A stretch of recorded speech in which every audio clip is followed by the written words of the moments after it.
what is without losing money. I'm sorry, yeah, what is the economic hurdle for a new ice making system for that? I couldn't even, Ballpark, with just a little bit of research we've done so far, it's gonna be 50,000 plus probably for the concrete and tubing. But with that's that just 50,000, you're saving, your electricity is gonna be cut in half with the new system. And plus you'd have use less water. Yeah. And you'd have. I mean, it's like running a 1950 refrigerator right now, when you got one that was made in 2010, you know? I mean, there's so much, everything's, you know. You had mentioned 50,000 for concrete cover. Would And that that was also? just a guesstimate. That's just a Nobody actually came out, they just know the size of the building, and nobody came out and actually put tape measures to it and that, so. But that would be using the existing cooling system. Correct. Okay. And you would get, you would be able to put ice on there at any time in the summer. well, if you get a half inch of ice, yes. Now, there are some things with our system, our humidifier. System. You know, there are a lot of things you have to take into consideration. It's not just putting the concrete down on it, you know. It's, obviously in the summertime, it's humidity. You know, having a dehumidifier that would help keep the place cool. That would work though in the summer. Okay, that would work? Yeah. Our current one would work, so. It's made for a swimming pool that's 50 degrees or so, and during the summer, it's hard to get that building cooled down below that. Don't ask me why it got put in, but. You know, So the existing system is adequate to make summer ice if you put it the concrete? Not with that cooling tower it isn't. No. I think we'd end up looking at a bonus There'd have system. to be some adjustments and probably even then look into it, if not a brand new one, really updated. Okay, so what would be that hurdle for the new cooling system? The That thing concrete. is always money.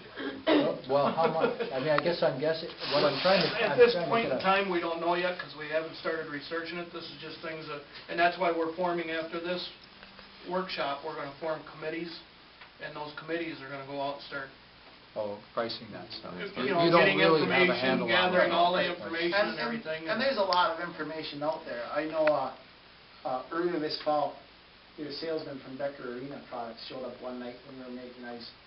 And with the economy the way it is in Minnesota, which Minnesota is like, you come out of the womb with skates on, basically.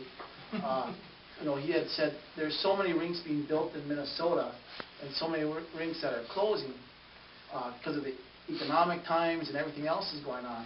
You can get 1-, 2-, 3-year-old equipment that's, you know, it's basically brand new at decent prices now. Now, have we checked into it? No, but there are, you wouldn't have to get a brand new system, Right. but anything within, you know, a few years is going to be better than probably what we have now. But if you had a camp with 200 kids at $400 a head, you're talking $80,000 for a one-week camp. I mean, for not that you'd have expenses, you'd have expenses to bear with that, but Right. 2 or 3 of those camps, you almost could pay for the ice in 1 year. Oh, yeah, it'd be close with certain things depending on what you did, as far as if you got to use one, you know, or a new, or versus that, or what. Yep. So these are all things that we're going forward, and that's one of the things why we decided to go with committees instead of just 1 or 2 of us trying to run around and gather all information. We'll have committees do certain things for different promotional, marketing, building maintenance. We're going to have committees for all that. Anybody that wants to be a part of those can be. And they'll go out and get all the information and everything and then bring it back to the board, and then that gives us something to go forward with and move toward. And that's why we wanted to do it that way and get going with that. Okay, that's the plan. The paper's over there, but Basically, that's pretty much what where we're at so far and what where we're headed and everything. Quite a few of us are kind of new to the board, and that's why we rely on John and Chuck, and that's for a lot of the information that was before we got here. And they do a good job researching and everything and furnishing information. So. Well, your disciplined pay down of that loan and your switch to a volunteer system has been a real big move, and I have to applaud that. That's pretty big steps. We're excited about it, and then, I know John, Chuck, and John Pichetta were part of that board that really started all that and got it going, and the previous board members that are resigned for whatever reason or whatever, but they were a big part of that too, so, I mean, they need to take a lot of that credit, you know. And that, we're happy to present the check anytime I can give somebody money, that's good. Yeah, that's great. And we're gonna use the city, coming up too, in ways that aren't directly asking for money, but using resources like he was talking about. The community development director can help in the city website redesign, having a section for the civic center being on that potentially. You know, so there's some ideas that we have as well that the city could possibly help out in, but not be such a direct, can you please give us money, Great. you know, as much as a resource. Yeah, instead of us having to have our own website, if we run the city one with, Excellent. you know, doesn't hurt to have our own website, but if, you know, we can save money by doing it, then it's worthwhile doing. Plus, you're promoting other items in the city if you're using the city website. You're promoting the city itself. You can promote the library. You can promote so many different things that, you know, I know one of the things we do when we go to a hockey camp is, okay, it's in Green Bay. Well, what's in Green Bay besides the Packers? You know, and you go to the city website. You can find out just about what's there. Is there anything besides the Packers in Green Bay? No, there isn't. There isn't. Not much. Not much. Yeah, one thing that's not there is Brett Favre, though. Great. Yeah, we haven't hit you yet, but we might be coming at you for the Chamber of Commerce if we could fall under your membership. Yeah, the city is a member of the chamber, and we had the theater ask the same question. Can they be under our umbrella? I can actually approach the chamber and ask if that's okay. Yeah, is there have you folks found a value to being on the chamber? Have you found a direct correlation to traffic Has that or? ever paid off for us being on the chamber? Have we gotten any phone calls down at the building? Todd didn't seem to think so recently in the last year to a Well, big advantage, but the thing is, in the past year, and this is something that, well, I've talked with you about it, Joe, but there's nobody there during the summer to answer the phone. And a lot of, we want to get the thing sold during the summer months as much as possible.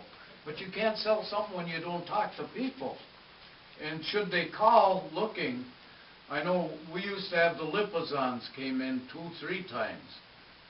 They call and they might schedule 2-3 months ahead of time. But you got to be there when they call, not 6 months later or whatever, because they aren't interested then. But all of this stuff has brought in lots of people. Go ahead. Do your phone calls, are the majority of your phone calls local calls, or would you say there's a large They're percentage both. that's outside the area? There's a convention bureau in town that's, sometimes the chamber, when the chamber has had issues financially and haven't been able to run an office during the day, they forwarded their phones to this convention bureau, which is a 9-to-5 type of facility that promotes the area. Right. And it's not a bad venue to forward your phones to in some. Is that DG down there? Yes. Okay.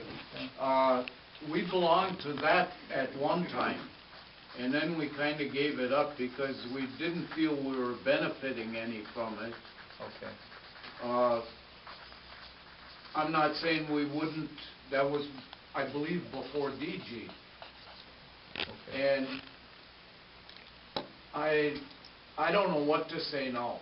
I'm sure that there's benefit just getting into some of the brochures that go out. I mean, snowmobilers come up, I'm sure you get some at the motel. Mm-hmm. We send people over, for example, who are looking for something to do on a Saturday night. Right. The tubing park and the skating rink are just great nighttime activities for in fact, visitors. there's been families that the kids have been tubing and the rest of the family was skating. Mhm. You know, so that, Yeah, I've Kinda been works together retired, that what, way. 8 years now, 9 years? And, before I retired, there was people coming up. It kept getting more and